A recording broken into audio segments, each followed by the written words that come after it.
पटना सहित बिहार की 644 नई फैक्ट्रियों को मिली मंजूरी। नमस्कार, मैं अपराजिता सिंह, स्वागत है आपका प्योर पटना में। वित्तीय वर्ष 2024 से 25 के लिए बिहार सरकार ने राज्य के औद्योगिक विकास को गति देने के उद्देश्य से कुल 644 नई फैक्ट्रियों की स्थापना को मंजूरी दी है। इन इकाइयों के टेक्सटाइल, लेदर, प्लास्टिक, मशीनरी सहित कई अन्य क्षेत्रों की इकाइयां शामिल हैं। इस पूरी योजना में लगभग 37,202 करोड़ रुपए का निवेश प्रस्तावित है, जिससे राज्य में लगभग 55,000 नए रोजगार के अवसर सृजित होने की उम्मीद है।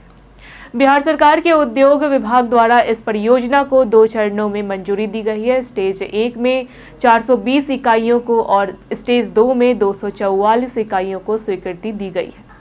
यह कदम राज्य में उद्योगों को बढ़ावा देने की दिशा में एक महत्वपूर्ण पहल मानी जा रही है, जो बिहार को पारंपरिक कृषि आधारित अर्थव्यवस्था से औद्योगिक राज्य की ओर अग्रसर कर सकती है। राज्य में विशेष रूप से सूक्ष्म, लघु और मध्यम उद्यमों MSME को मजबूती प्रदान करने के लिए पटना, मुजफ्फरपुर, पूर्णिया, राजगीर और सारण में एक्सटेंशन सेंटर स्थापित किए जा रहे हैं। इन केंद्रों के माध्यम से उद्यमियों को तकनीकी सहायता, प्रशिक्षण, गुणवत्ता नियंत्रण और विपणन जैसी आवश्यक सेवाएं प्रदान की जाएगी, जिससे छोटे उद्यमों की सफलता दर में वृद्धि होगी।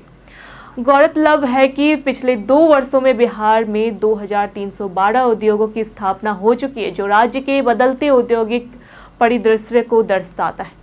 यह रुझान संकेत करता है कि निवेशक अब बिहार को एक संभावनाशील औद्योगिक गंतव्य के रूप में देखने लगे हैं। हाल ही में पटना में आयोजित एक अंतर्राष्ट्रीय रिवर्स बायर सेलर मीट का भी राज्य के उद्योग क्षेत्र पर सकारात्मक प्रभाव पड़ा है।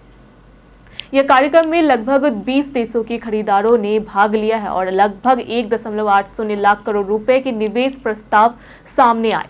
यह आयोजन राज्य सरकार के वैश्विक निवेशकों के साथ संबंध मजबूत करने की दिशा में एक सफल प्रयास माना जा रहा है। केंद्रीय मंत्री गिरिराज सिंह ने भी इस अवसर पर विश्वास जताया है कि बिहार आने वाले समय में देश का प्रमुख टेक्सटाइल हब बन सकता है। उन्होंने बताया कि राज्य में कच्चे माल की उपलब्धता, कुशल श्रम शक्ति और सरकार की औद्योगिक नीतियों की वजह से टेक्सटाइल उद्योग को नई ऊंचाइयां मिल सकती।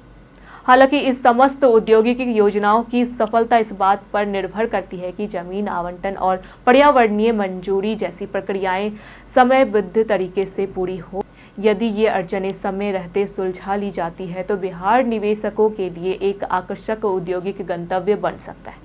बिहार राज्य अपने औद्योगिक भविष्य की नींव मजबूत करने की दिशा में ठोस कदम उठा रहा है। यदि नियोजित रणनीतियों को कुशलतापूर्वक कार्यान्वित किया गया तो यह न केवल राज्य की आर्थिक स्थिति को मजबूत करेगा, बल्कि लाखों युवाओं के लिए रोजगार का नया द्वार भी खोलेगा। इसी से हमारा सवाल है कि क्या बिहार में नए उद्योगों से युवाओं को रोजगार मिलेगा?